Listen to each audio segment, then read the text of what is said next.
Assalamualaikum dear students. I hope you all are very fine.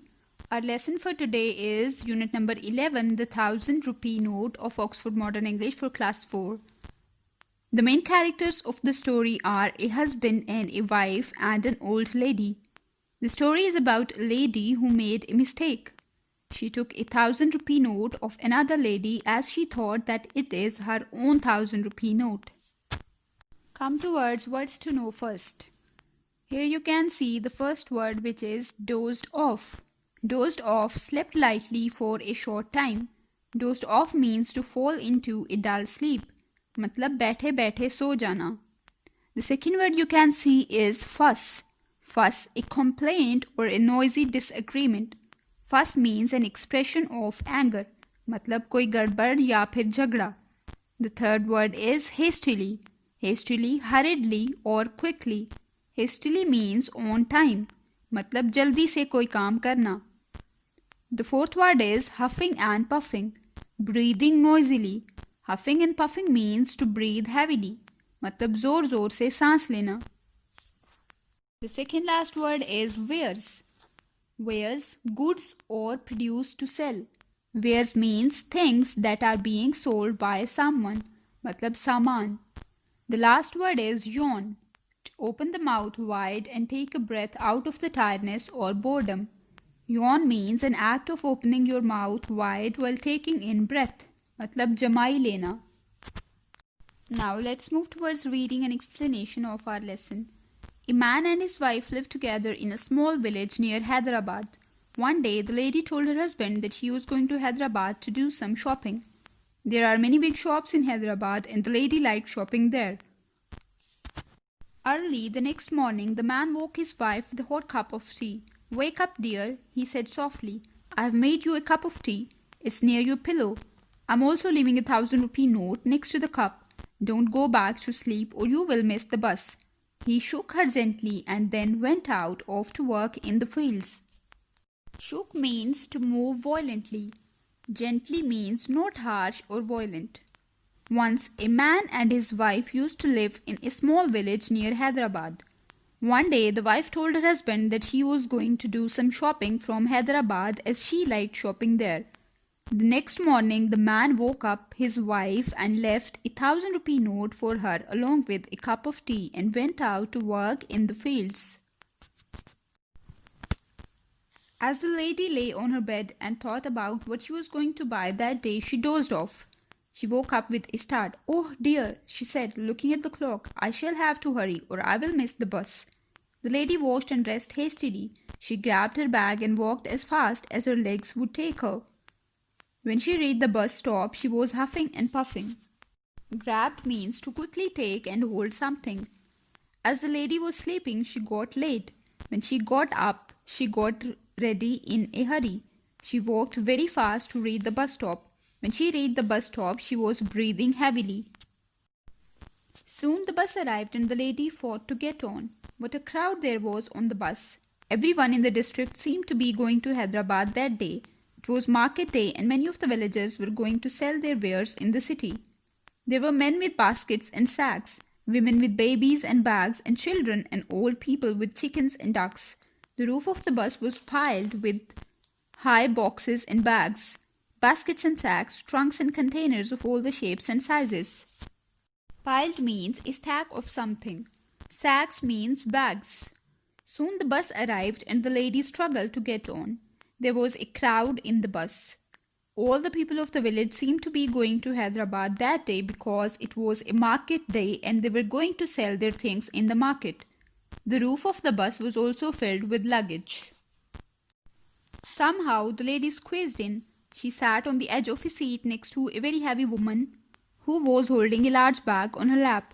Soon the bus began to move. It creaked and groaned. It rattled and clanked. The engine roared and off it went, faster and faster down the road. With some difficulty, the lady peered out of the window. She could see the fields and trees and the shops and the houses beside the road. She was bounced up and down, and when the bus went round a corner, she had to hold on tight. It was not too uncomfortable as she had a nice plump cushion on one side. It was hot and stuffy in the bus and the lady yawned and then fell fast asleep. Creaked means to make a high sound. Groaned means to make a sound because of strong emotion. Rattled and clanked means a series of loud sounds. Soon the bus started to move. The lady was sitting on the edge of the seat. The bus was making loud noises. The lady looked out of the window. She could see the fields and trees. Soon she yawned and fell asleep. After a few minutes, a loud bang woke her. A large box had fallen off the roof of the bus. The bus screeched to a halt and 2 or 3 men got out and ran off down the road to fetch it.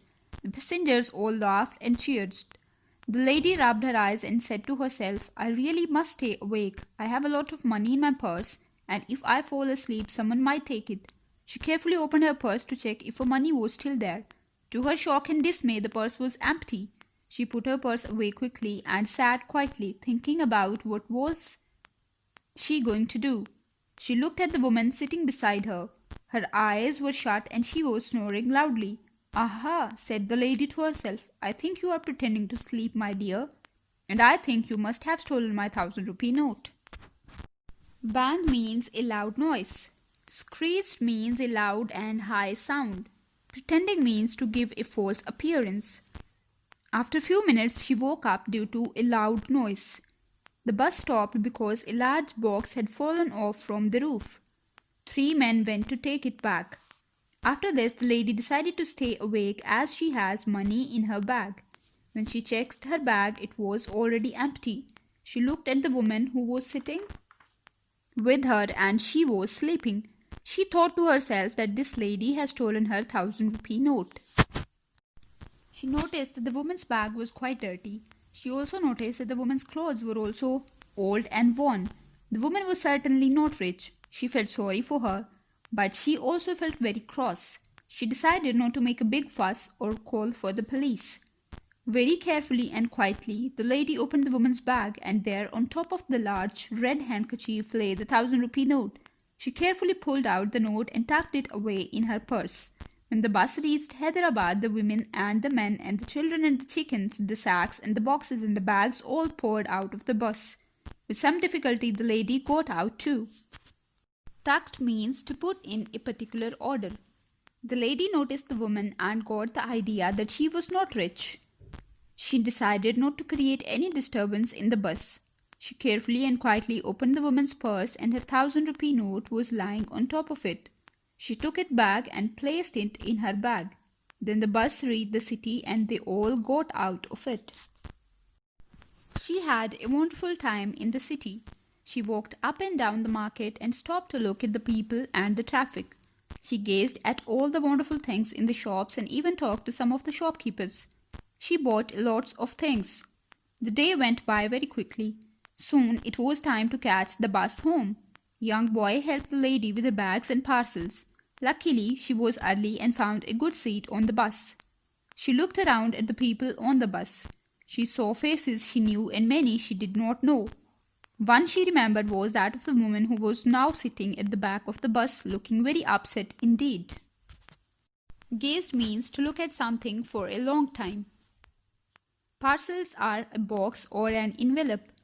Upset means unhappy. After this, the lady spent wonderful time in the city. She bought many things from the market. The day passed very quickly and soon it was time to go back. She again caught the bus and found a seat.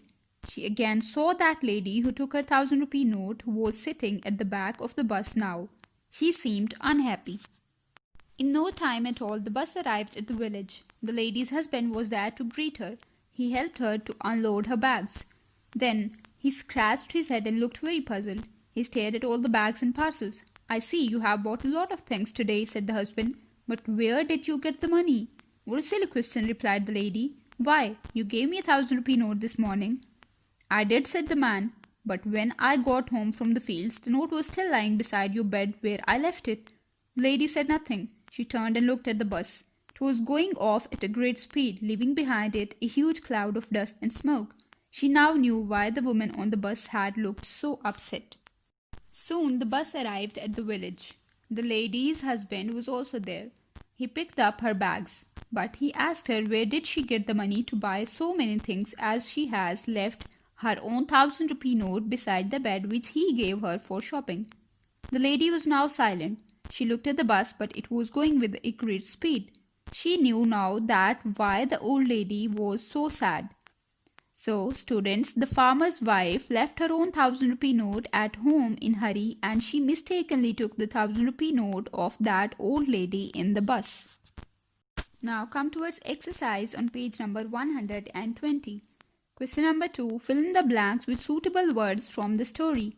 Number 1 is I shall have to dash or I will dash the bus. I shall have to hurry or I will miss the bus. The second one is he shook her dash to wake her up. He shook her gently to wake her up. The third one is because she was in a hurry, she dashed her bag and left. She grabbed her bag and left. The next is to her shock and dash the purse was empty. To her shock and dismay. The next one is the lady stopped to look at the people and the dash. The people and the traffic. Dash, the lady was early and found a seat. Luckily, the lady was early and found a seat. Question number 3. Answer the questions about these lines from the story. She felt sorry for her, but she also felt very cross. She decided not to make a big fuss or call for the police. This line is related to the lady who was going to Hyderabad on a bus.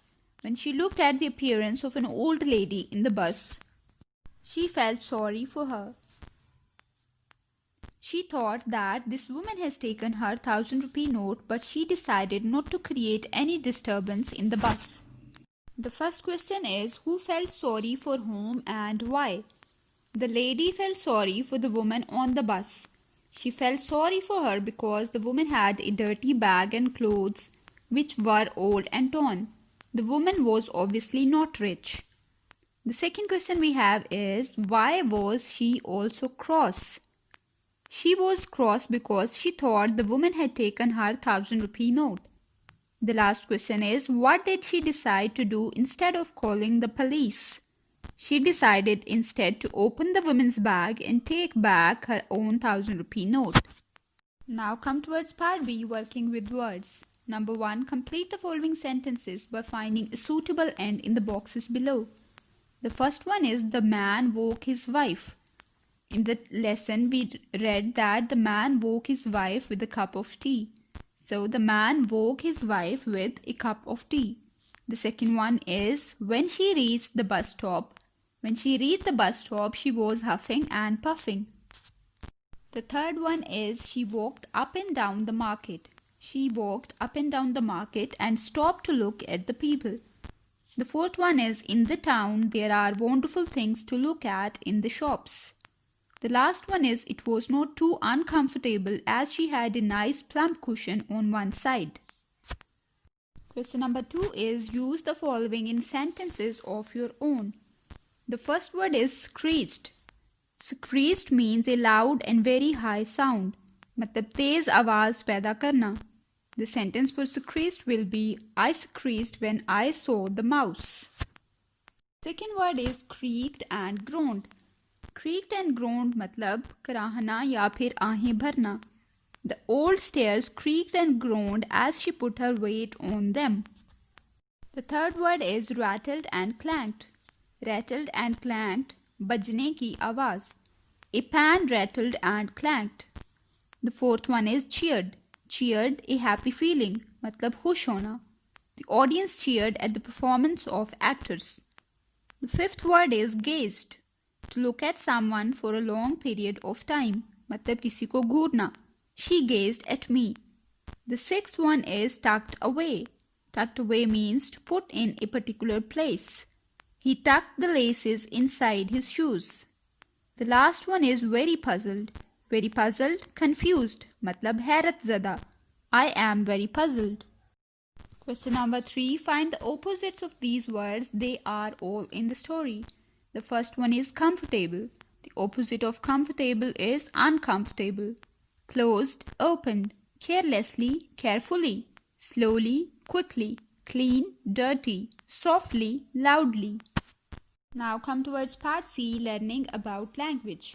This part is about adverbs.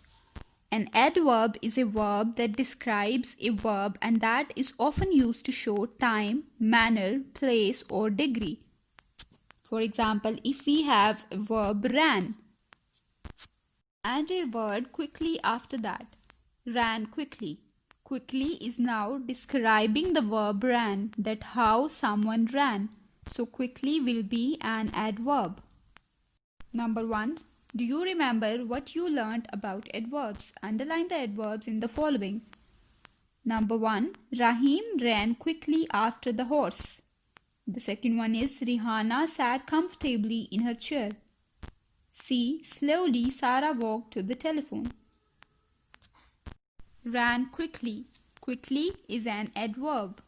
Sat comfortably. Comfortably is an adverb. Slowly. Slowly an adverb. There are many different kinds of adverbs. Some adverbs tell us about time. For example, our teacher will now give us a mathematics lesson.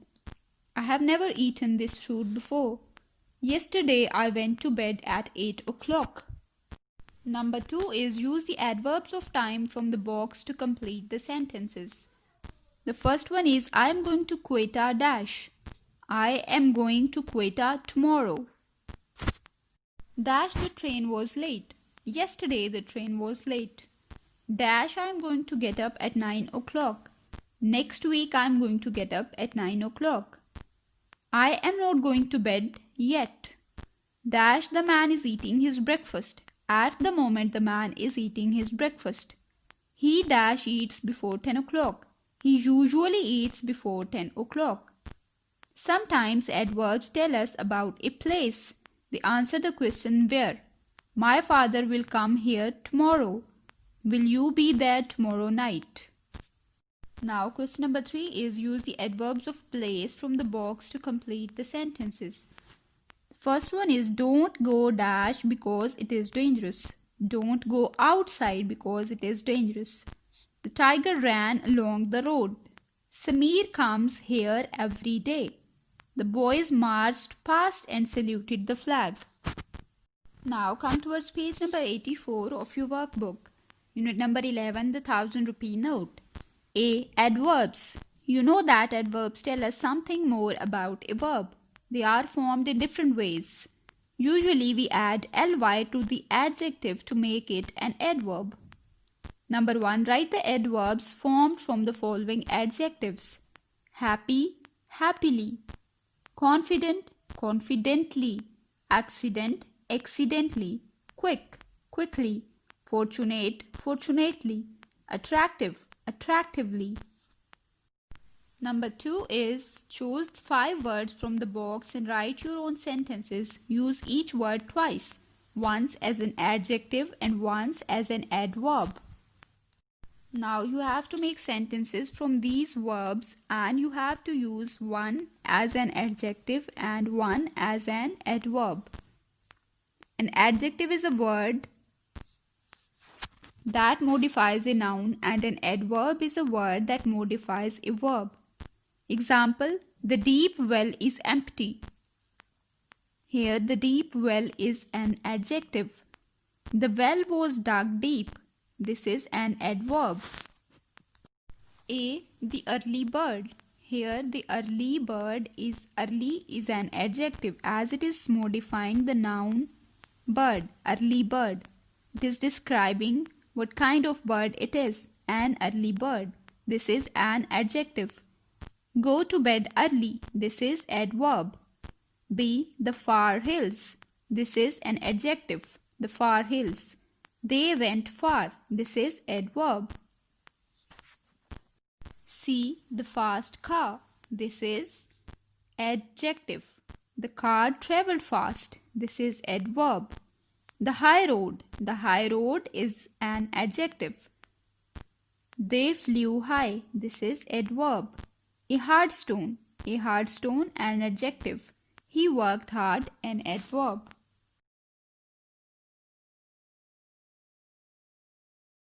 Come towards part B, for and since. This is Salman. He works in an office in Lahore. He went to Lahore in 2011. Salman has worked in Lahore for at least 6 years. Salman has worked in Lahore since 2011. This is Arshad. He is sleeping because he is tired. He went to sleep at 10 o'clock. Arshad has been asleep for 2 hours. Arshad has been sleeping since 10 o'clock. Note the use of for and since. We use the word for with the period of time. For is used when we do not know the exact time. For example, many years, 2 hours, 5 months, 3 weeks. We use the word since with a point in time. When we know the exact time, we use since. Last Tuesday, last week, Christmas Day, 10 o'clock, and 2001. Number 1. Write 3 sentences with for and 3 with since. A. I have been.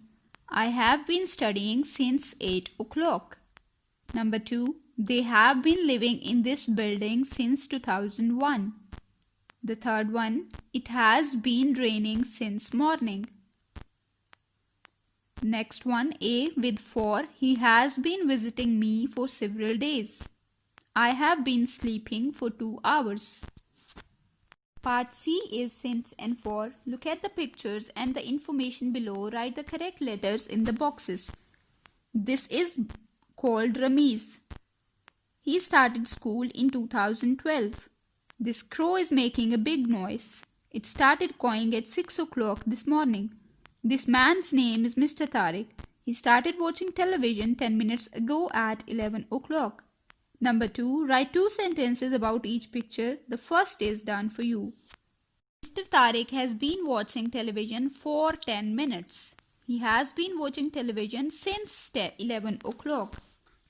Now, on B, we will write about a student who is Ramiz. Ramiz has been going to school for 7 years. He has been going to school since 2002. C, this crow has been making a big noise for hours. It has been cawing since 6 o'clock this morning. Come towards part D, subject and predicate. The farmer plowed the field.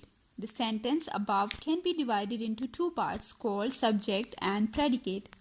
The subject of a sentence is what we are talking about.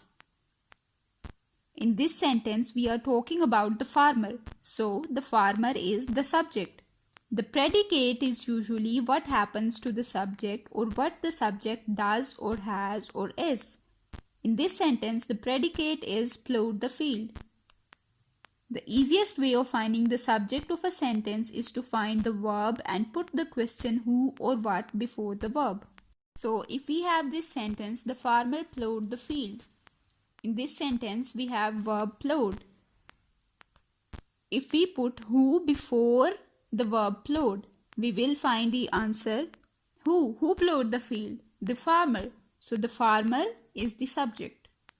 Number 1 is in the sentences below, underline the subject. Now you have to underline the subject of these sentences. The first one is the boy walked to the market. Here the subject is the boy as we are talking about the boy in this sentence. He bought a basket of mangoes. He is the subject. The basket of mangoes was very heavy. The basket of mangoes is subject.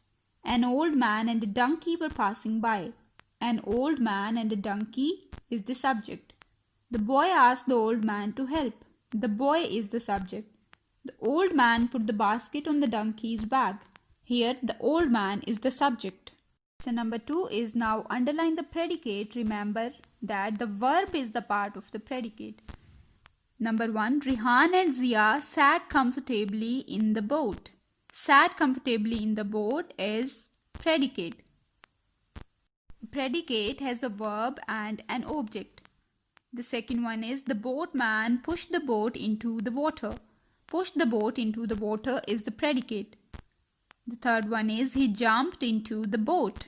Jumped into the boat is the predicate. The boat turned over. Turned over predicate. The boys and the boatman got very wet. Got very wet is predicate. The 3 of them swam ashore. Swam ashore is the predicate. Our lesson comes to an end with this. Stay blessed. Allah Hafiz.